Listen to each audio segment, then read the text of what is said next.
దేవుని పరిశుద్ధ నామమునకు మహిమ కలుగునుగాక. కృపావాక్కు అను ఆధ్యాత్మిక కార్యక్రమమునకు మీకు స్వాగతం.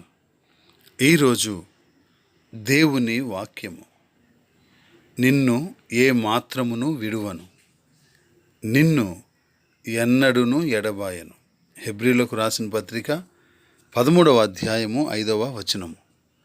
ప్రియులారా, దేవుడు తన ప్రజలకు ఈ లేఖనం ద్వారా ఓదార్పును, జీవితంలో కష్టతరమైన సమయాలలో ఆయన యొక్క ప్రేమగల సన్నిధి మనతో ఉన్నదన్న నిశ్చయతను కలిగజేస్తుంది.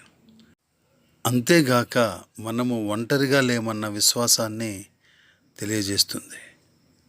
ఆయన మనకు జీవితంలో సమస్యలను ఎదుర్కోవడానికి, సమస్యల్లో సైతము కొనసాగించడానికి తన కృపను అనుగ్రహిస్తున్నారని, మన కార్యాలను జరిగిస్తాడన్న జ్ఞానమును కూడా తెలియజేస్తుంది.